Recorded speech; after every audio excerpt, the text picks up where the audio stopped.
Hey everybody, happy Monday. Anexis here. Welcome to Blind Woman Reviews. This is where a totally blind woman, review mainly, fiction and stories and things like that. So, today I am reviewing the next book in the Grishaverse trilogy slash the Shadow and Bone trilogy, Siege and Storm. So, before I begin, I want to mention I have affiliate links in the description. I put in, if you are interested in this series, I will be linking the box set for this series. So if you're interested in reading it, I will have the box set. If you make a purchase, I will earn a small commission at absolutely no cost to you.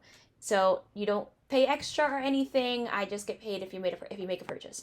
So you paid the original price. I'll also, if I can, I'll have the audiobooks if that's kind of what you're into. And I'll make sure to have, I'm pretty sure you can purchase them paperback and Kindle, but I'm not sure. But yeah, if you make a purchase, I do make a small commission at absolutely no cost to you. They will be in the description if you are interested. So let's begin with the plot. I know there's a sequel, and I usually, like in my quarterly wrap up, I never said the description, but what I'm gonna do right now is I'm gonna read I'm gonna be reading the Goodreads description. Um, so I'm gonna be reading the Goodreads description so that you kind of have an idea where we're at. So here is the synopsis for Siege and Storm before I start reviewing. Darkness never dies.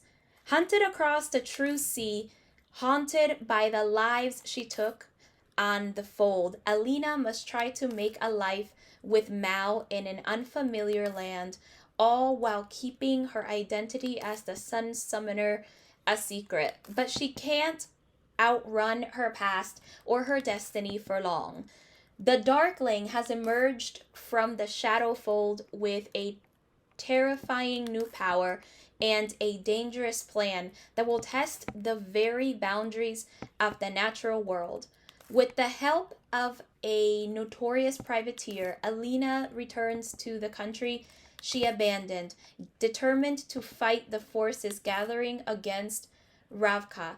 But as her power grows, Alina slips deeper into the Darkling's game of forbidden magic and farther away from Mal.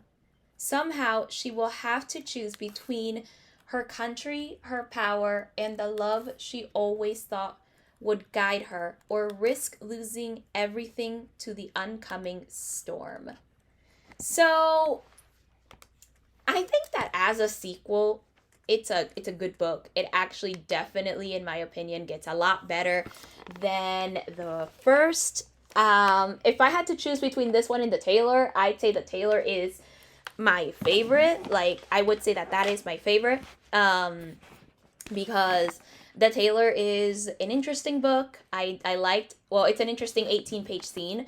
That was, I think, if I remember, yeah, that was what I reviewed last week. But it was an interesting scene just because I think it gave more depth to Jenya, an interesting character in general. Like, I loved her as a character, so it was really interesting to see her point of view.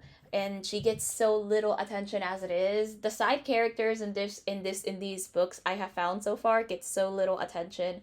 I like the Darkling as a villain. I do wish that he had a little bit more development, more of everything really. But he doesn't have it. But I do wish for more development on this. I think that and I also want more character development, but I don't get as much here either. The romance still feels unbelievable. There's very little thought out for anything, and it's an interesting part of the subplot because she references, her love toward Mal, but I have a hard time, as a reader, I have a hard time believing said love because I can't put myself in it. It's very hard to believe the love between Alina and Mal, so it's very hard to ship them in general. The only new thing that came with this book is the new characters, and I love them a lot. Like I find myself loving the side characters a whole lot more than I love the main characters. And that shouldn't be something that, that shouldn't, I mean, that's something that happens, but you should have some attachment to the main character as a reader. I have none. Honestly, I have no attachment to the main character or characters, and that is bad because it ruins my experience of the reading. I was hoping for more world building, but I got none, which, okay, I guess. I did, however, give it 3 stars rather than 2, mainly because my actual favorite character definitely came in this book, and that is Nikolai. Nikolai is awesome. His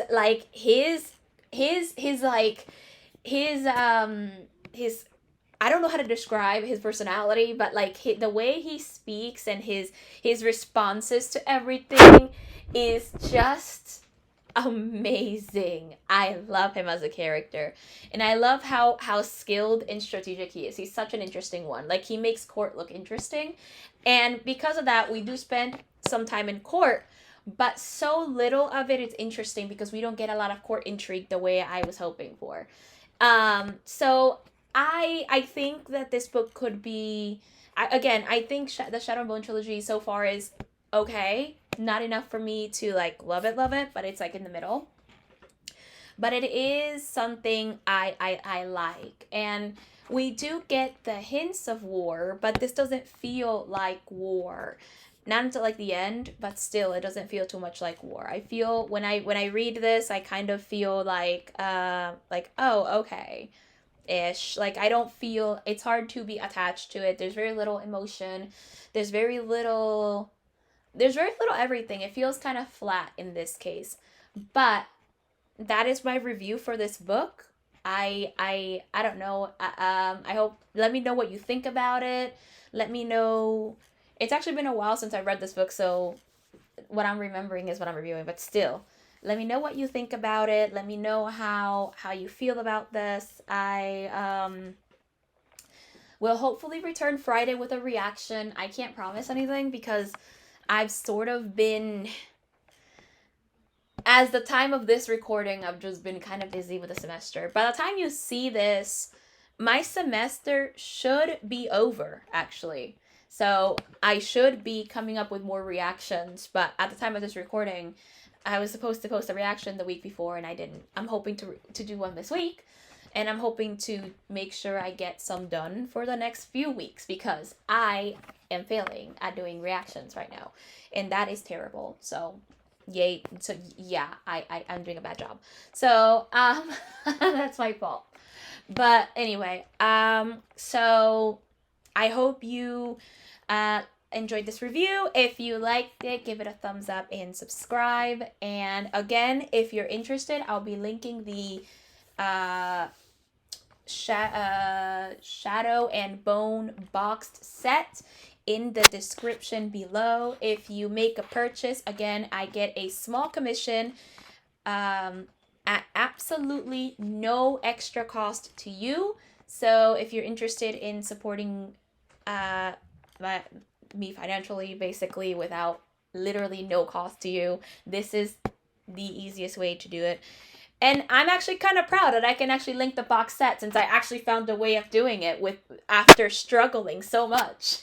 I was struggling with the so quick little rant, but I was basically struggling with getting the link because my screen reader VoiceOver wouldn't let me do it through the Amazon affiliate program website. But it turns out, guys, I can do it through the regular app. I was shocked, and I was also happy because it makes things easier. But the point is, it will be there for if you're interested. I'll also try to get the audiobooks for the books. So I'll try to get the audiobooks, and if I can get the audiobooks, I'll link them below. Again, everything is affiliate links, so if you purchase anything, I will make a small commission at absolutely no cost to you. I appreciate your support in watching my content, and if you make a purchase that as well, as it's a really big help. So thank you very much for watching. Hopefully see you Friday. If not, I will see you Monday, which I was originally not planning to post that day because it's Memorial Day, but you know what? I tend not to care about holidays most of the time, so I figured I would post anyway. So I will see you soon. I'll see you soon, and I will see you in my next video. Bye, everybody. Thanks for watching. Voiceover unmuted. End quick time. Show 810. Show captured 10. Stop recording.